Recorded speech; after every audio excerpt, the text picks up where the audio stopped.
del primer trabajo práctico. Luego de la entrega vamos a ir conversando sobre el trabajo. Para nosotros, como ya les vengo comentando, es muy importante y sobre todo saber cómo se ubicaron en el trabajo, cómo estuvieron con esa tarea, con los balances, es decir, un poco tener un feedback, que vamos a ver de qué manera lo vamos haciendo por acá, o hay un foro también que abrimos para los comentarios, que ahí me gustaría que sea lo más amplio posible, en el sentido de no solo los comentarios de pude entregar antes, después hice esto, hice aquello, sino cómo se ubicaron con relación al contacto que han tenido con un estado contable real, digamos. Nosotros tal vez hagamos alguna actividad más que tenga que ver con esto de los balances de empresas, porque nos parece, como les dijimos al principio, que va a ser de gran utilidad para ustedes que se familiaricen con una información que es, por otra parte, la realidad contable hoy. Ahora Carlos va a hacer, nosotros seguimos con el gran tema de la primera parte, o uno de los dos grandes temas de la primera parte, me refiero antes del parcial, que es valor de incorporación al patrimonio. Ya estamos con la segunda etapa, son 3, o sea, dividimos en 3 las exposiciones, los videos de desarrollo, las exposiciones teóricas, y hoy Carlos va a hacer hincapié en el concepto clave en esta etapa de incorporación al patrimonio, que es qué cosas se activan y qué cosas no se activan. Y ahí es donde vamos a ver que en determinados rubros, la diferencia entre reparación, mantenimiento y mejoras, cómo se va determinando el costo, o cuál es el concepto de costo contable en estos determinados rubros. Perdón, luego Javier va a hacer un ejercicio sobre bienes producidos. Ahí me comentaba Javier que la idea con este tipo de ejercicios es que vayan, a ver, cuando una empresa produce, es decir, hay 2 tipos de empresas básicamente, hay más tipos de empresas, pero dentro de las que están las de bienes y las de servicios, las que venden bienes y las que venden servicios. Dentro de las que venden bienes están las que venden el bien en el mismo estado que lo recibieron, las empresas comerciales. Viene un vaso así, yo compro el vaso al proveedor del vaso, lo pongo en el mostrador y lo quiero vender. Están las empresas industriales que tienen un proceso que se vendría a ser el tipo que fabricó el vaso, que no compró el vidrio, sino que hizo el vidrio, le dio la forma, lo pintó y lo vendió. Esta segunda parte, este segundo tipo de empresa, que tiene materia prima, tiene un proceso de elaboración, tiene máquinas que mezclan y después va saliendo un producto terminado, distintos productos terminados, son obviamente mucho más complejos de contabilizar sus costos, porque tienen más elementos que asignar a ese bien en distintas proporciones. Y sobre eso, como es un proceso más complejo, es lo que vamos a practicar.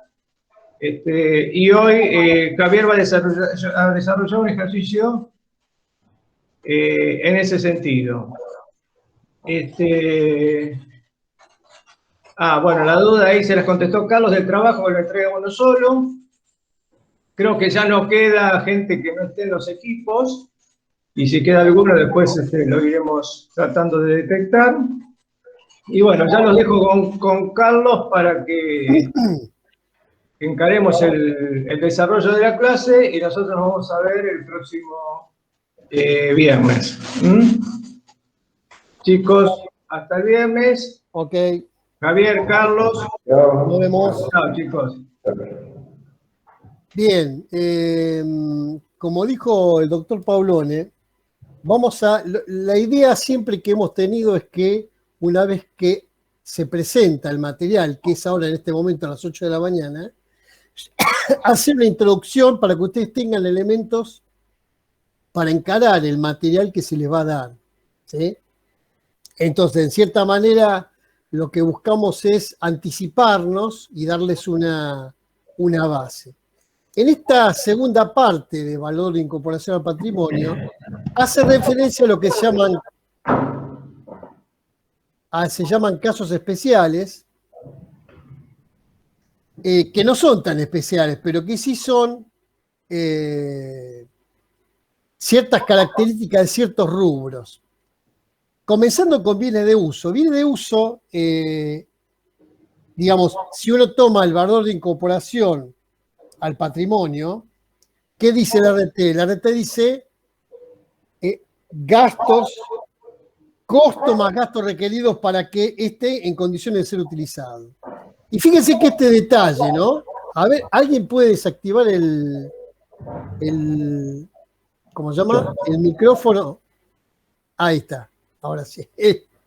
Bien. En el caso de bien de uso, es el costo más, fíjense, los gastos necesarios inherentes a que ese bien esté en condiciones de ser utilizado. Ahí ya cambia, fíjense, el tema de la activación. ¿Qué es activar?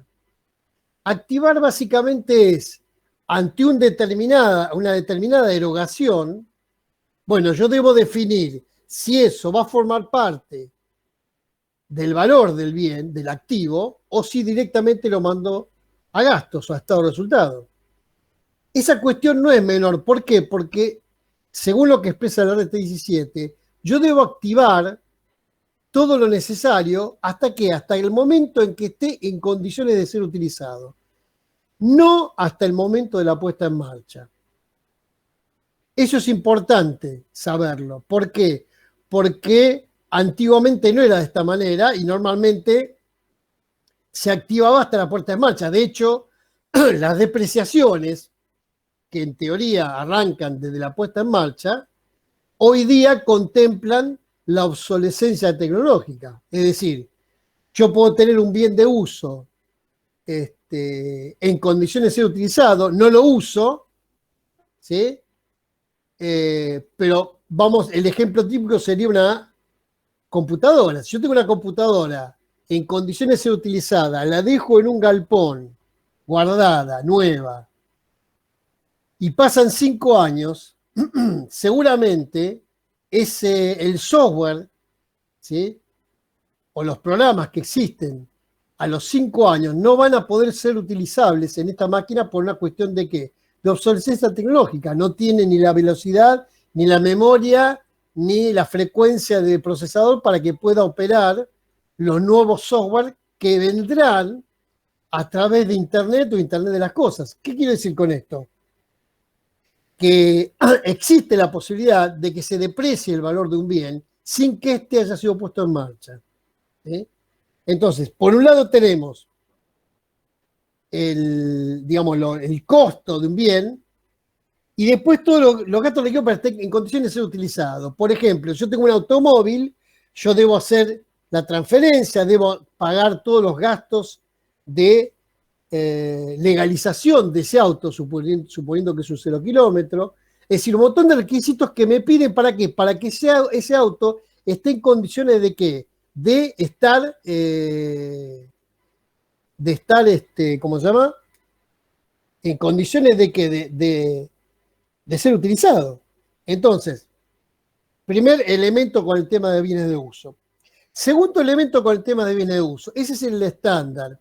Después vamos a ver que vamos a agregar el tema de la revaluación cuando veamos en la segunda parte la RT31.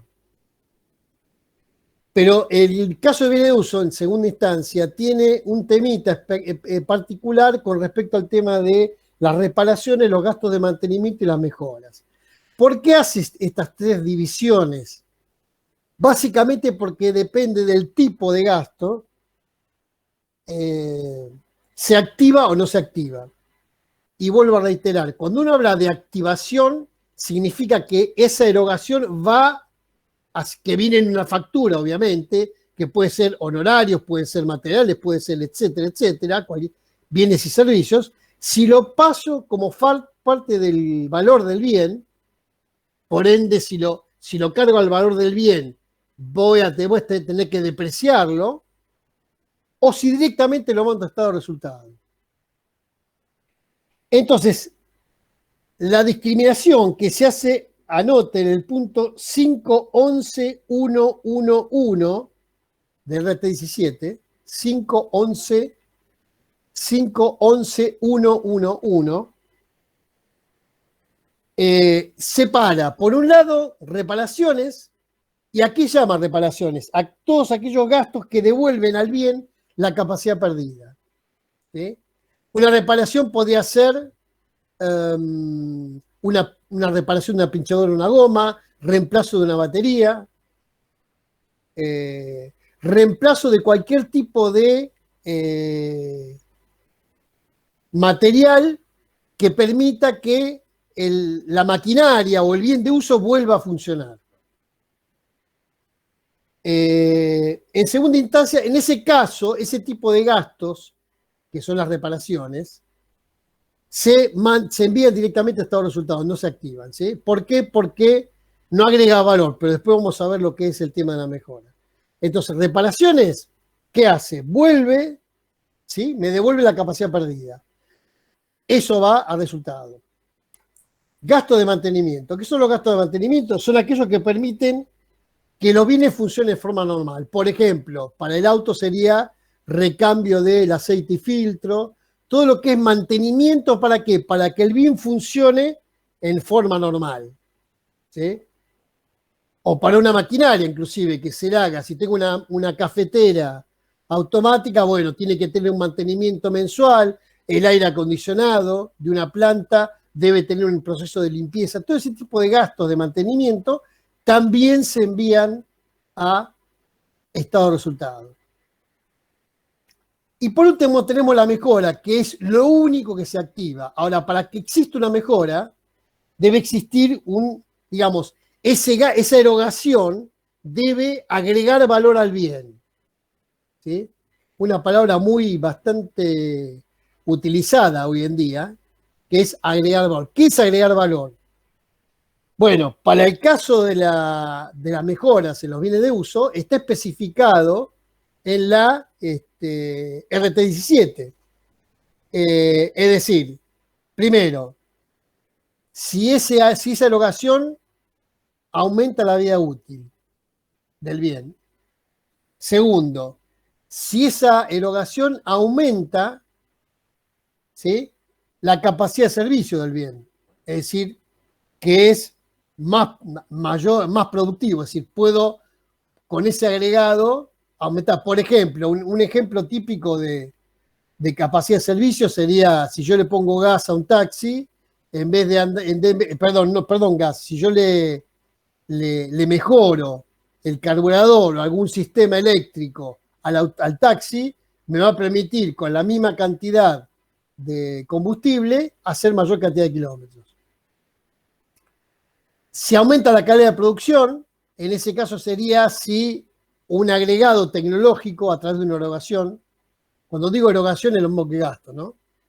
Ese gasto me permite mejorar la calidad de producción y, como decía en el caso de el tubo de gas de GNC, en ese caso, ¿qué trae? Me reduce el costo de operación.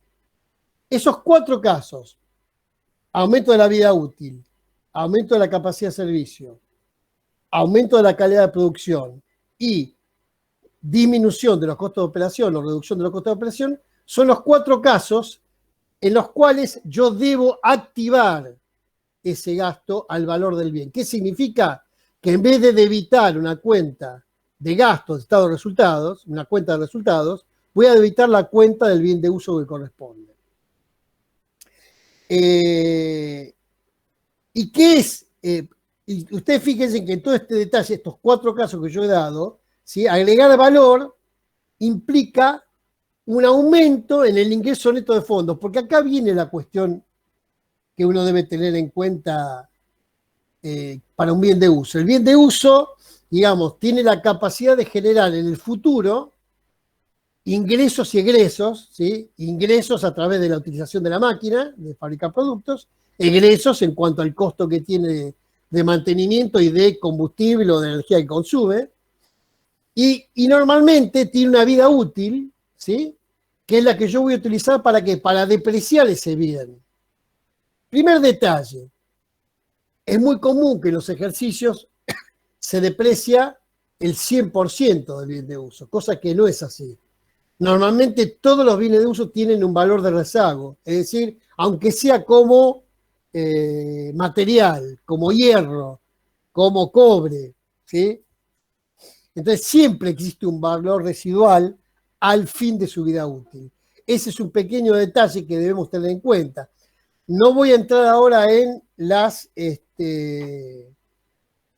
como se dice, en los tipos de amortización que hay, porque hay un montón, ya lo habrán visto, supongo, en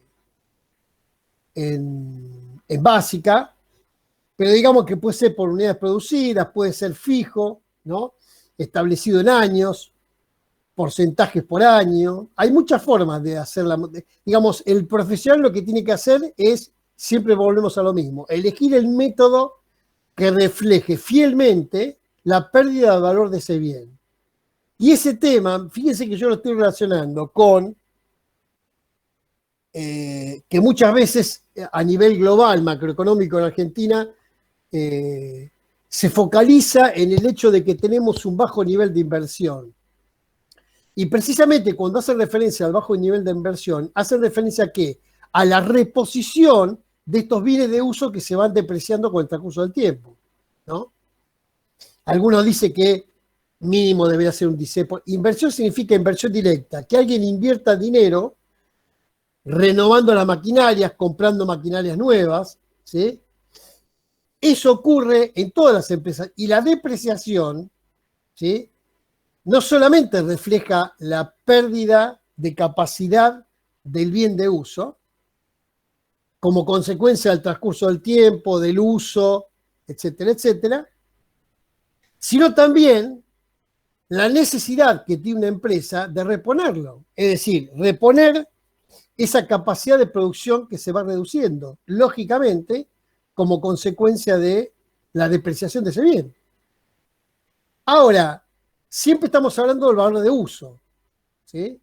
El valor de uso es básicamente, bueno, a esta máquina, ¿cuánto le puedo sacar de valor neto, ¿sí? Transcurrido el tiempo? Esa es la idea del valor de uso.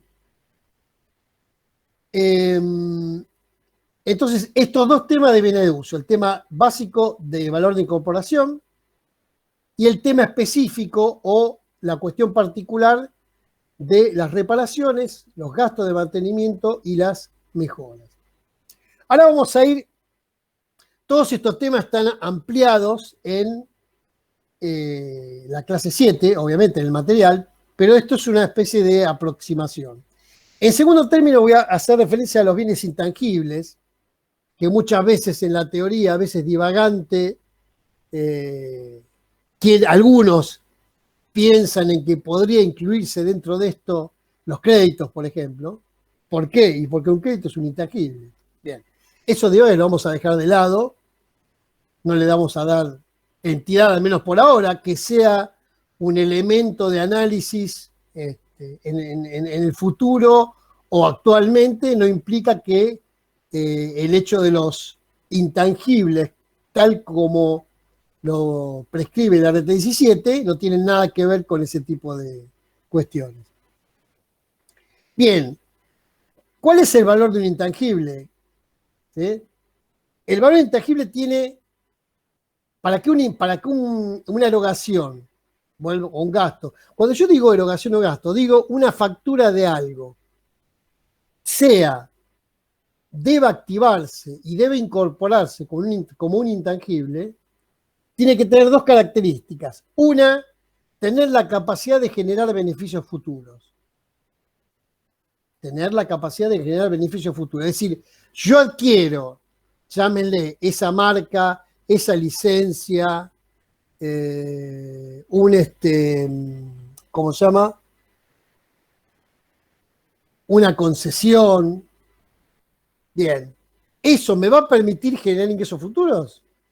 Si es así, ok, lo puedo contemplar como bienes intangibles. Pero falta otra condición, es que se pueda determinar el costo sobre bases confiables, ¿sí? Yo no puedo crear un intangible de la nada sin tener una referencia de poder determinar cuál es el costo de ese bien intangible. Ahora, esos intangibles, los casos típicos, marcas, licencias, es decir, se supone, podemos dar un caso, yo tengo un zapato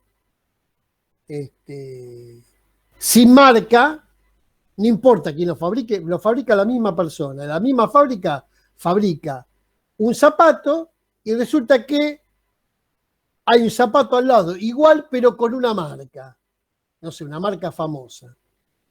Bien, la pregunta que uno tiene que hacerse, bueno, ¿por qué uno vale más que el otro? Bueno, porque en teoría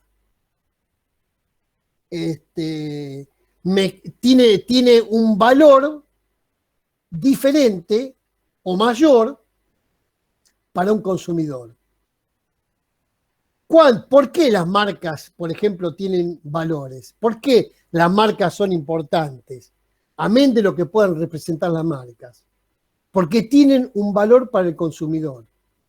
Eso hace que me permita generar en el futuro beneficios. Entonces, si yo adquiero una marca o una licencia para fabricar una determinada producto de una determinada marca, ¿sí?, debo pagarla, esa licencia. ¿Por qué? Porque como consecuencia de que esa marca tiene valor para los consumidores, a mí me va a permitir como empresa vender más, ¿sí?, o que sea, digamos, la justificación de mi negocio, ¿sí? Es decir, los intangibles son bienes, como su palabra lo indica, intangibles, no tienen esencia del tacto, pero que me permiten la posibilidad de generar beneficios futuros, ¿sí?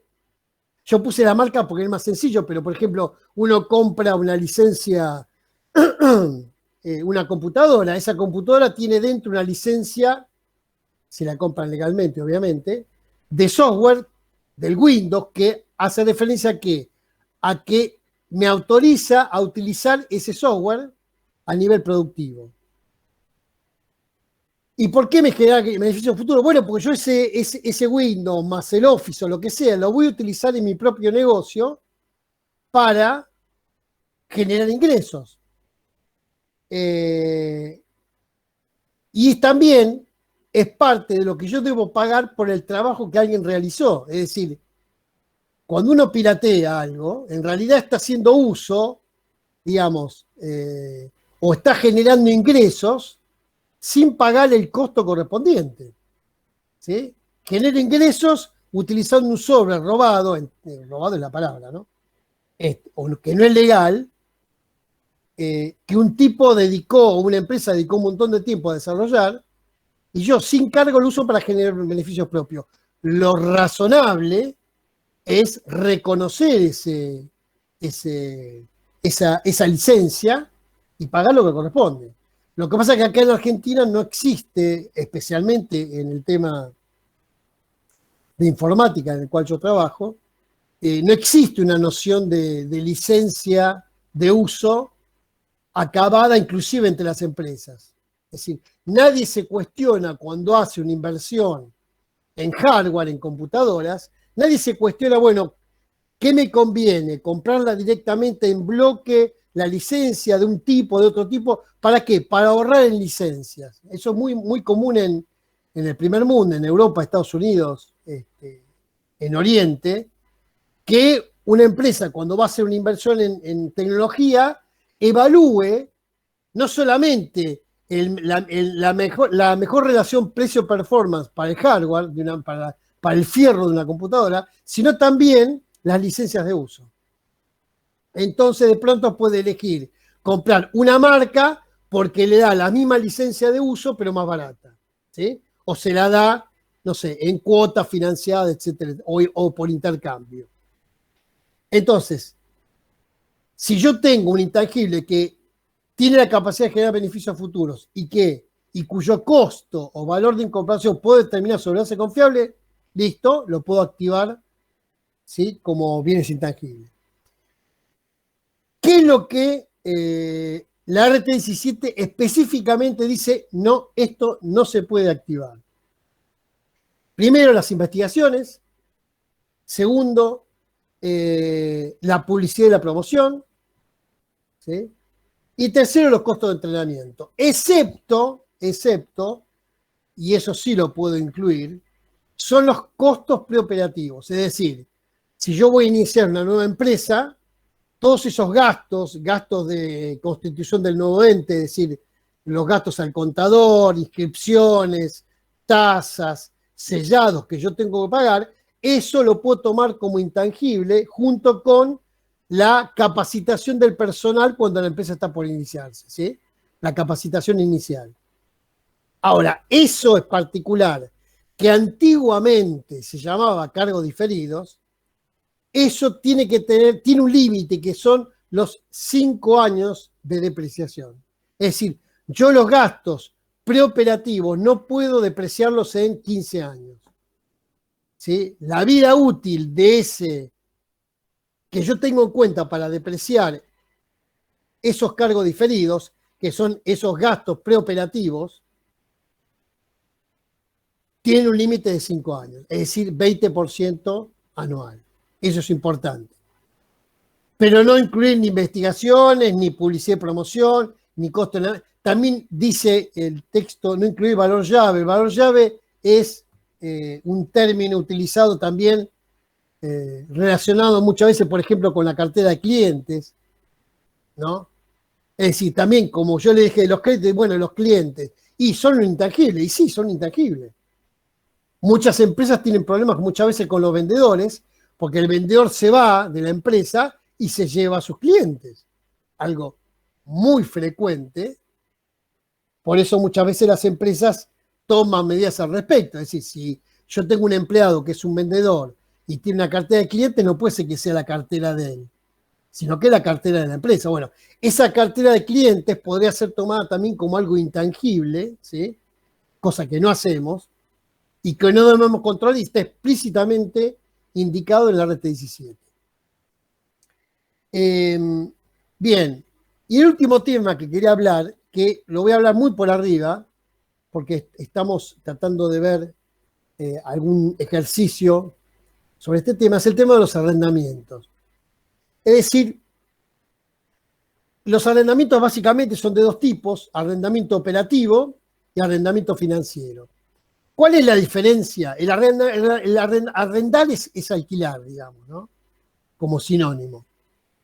Entonces, existen los arrendamientos que son como operativos, que son lo que llamaríamos los alquileres comunes, donde a medida que va transcurriendo el tiempo yo voy asignando el gasto al estado de resultado en la medida en que va transcurriendo el tiempo, ¿sí? Como cualquier alquiler. Y por otro lado está el que se llama el arrendamiento financiero, que es lo que se llama también leasing o arrendamiento con opción a compra. Ese temita en particular de la opción de compra es lo que se separa a los arrendamientos operativos de los financieros. En el caso de los financieros, ¿no? Se toma el valor de incorporación o la activación tomando el precio de transferencia del bien arrendado. ¿Qué precio toma? Bueno, el valor del bien al contado o la suma de valores descontados de las cuotas mínimas de arrendamiento. ¿Qué quiere decir con esto? Que normalmente, ¿cómo funciona un arrendamiento con opción a compra? Yo voy pagando mensual, hago un contrato por 2 años, se utiliza muchísimo en el caso de las fotocopiadoras, entonces yo hago un contrato por 2 años de alquiler de las fotocopiadoras, con opción de que transcurridos los 2 años, tengo la opción de compra. Por ejemplo, pago tal cifra, ¿sí? Y me quedo con la propiedad de las fotocopiadoras. O renuevo y sigo pagando el leasing, digamos, el alquiler, hasta que por otros 2 años.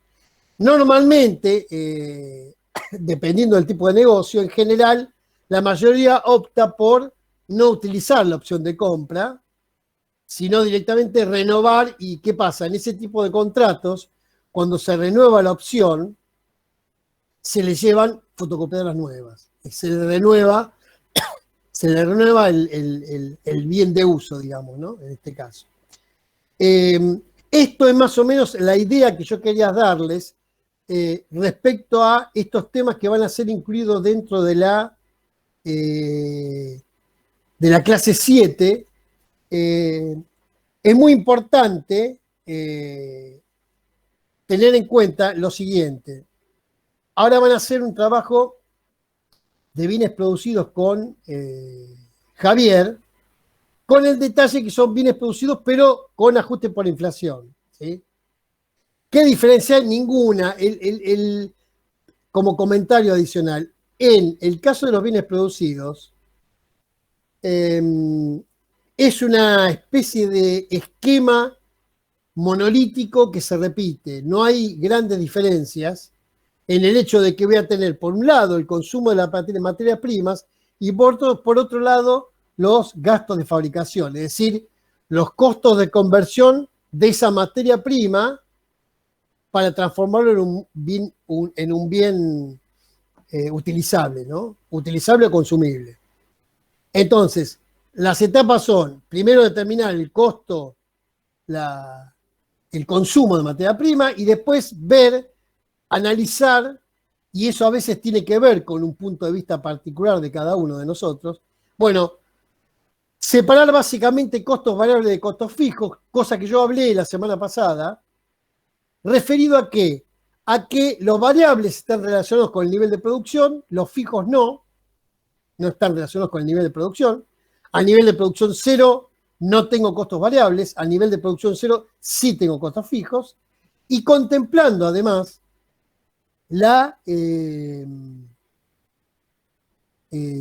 el tema de la improductividad u ociosidad. Ese sí es importante también. Este tipo de estructura de bienes producidos, como dijo el doctor Paulone, tiene que ver con empresas de tipo industrial o de fabricación o manufactureras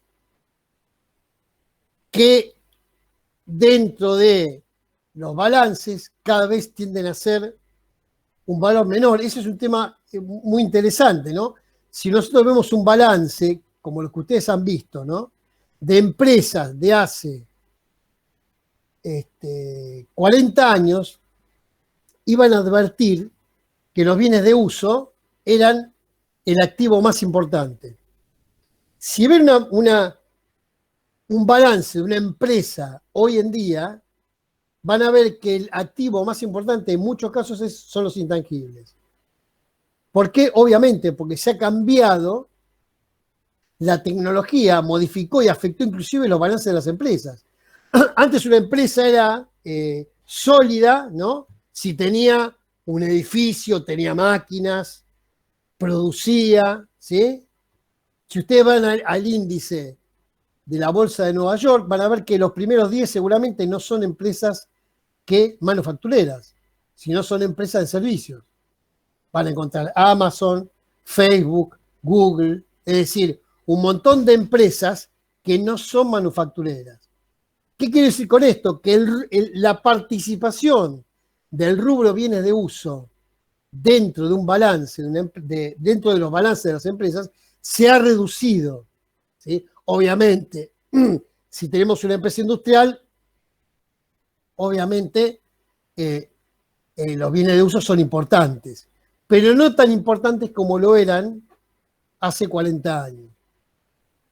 Y esto no es menor. ¿Por qué? Porque el gran problema que tenemos con los bienes intangibles es precisamente que es el gran cuco o el gran problema a descubrir. Bueno, ¿cuánto vale, por ejemplo, una licencia de un botón en el celular? Yo tengo en el celular un botón que es cuando yo hago clic en un botón aquí, es un programita que ante el tacto de mi dedo realiza una operación, ¿sí?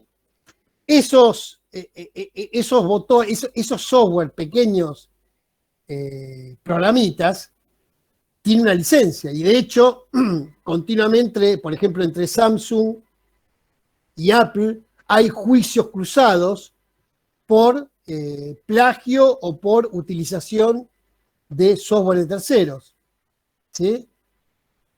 Con lo cual, de pronto yo puedo tener un software, construyo un programa fantástico, y el problema que tenemos es el siguiente: bueno, ¿cuánto vale? ¿Cuántos beneficios futuros me genera, por ejemplo, crear una aplicación aquí? ¿Cuánto tiempo va a durar? Ahí tenemos un problema. Tenemos, no, la profesión tiene un problema, que es determinar, bueno, ¿y cuál es el valor de ese bien? ¿Cuál es la vida útil? Porque la tecnología, como yo he dicho, creo que he dicho anteriormente, la tecnología lo que ha generado es la capacidad de clonar rápidamente y en forma económica.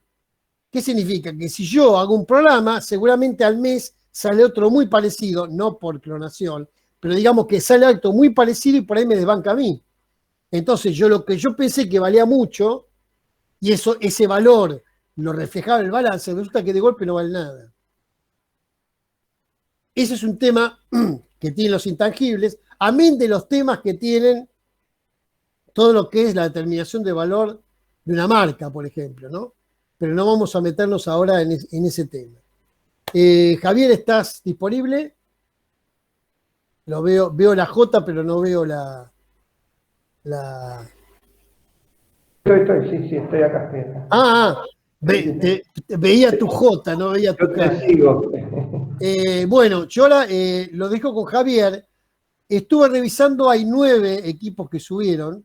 Si alguno falta, yo le doy tiempo durante el día de hoy, obviamente hasta las 0 horas. Una vez está ocurrido eso, bueno, después lo vamos a analizar con Javier, ¿ok? Bien. Así que una vez terminada esta clase, lean lo que dice la clase 7. No es mucho. Fíjense que a diferencia del cuatrimestre pasado, de los 2 cuatrimestres pasados, del año pasado, no hay gran volumen, no es un volumen agobiador el que tenemos de materiales, sino que lo pueden realizar, pueden seguirlo día a día, digamos, ¿no? Clase a clase. Bien, los dejo con Javier y después, bueno, Javier, pones un post para que se enganche con vos. Sí, y en no sé, 5 minutos, 10 minutos, arrancamos. No es muy largo el ejercicio, así que hoy por ahí terminaremos un ratito antes. Está bien, la idea es que, digamos, ya vean cuál es en forma práctica el mecanismo para la determinación del costo de producción y del costo de venta, ¿no? Ahí está. Listo, nos vemos, chicos. Nos vemos. Nos vemos, profe, gracias. Nos vemos.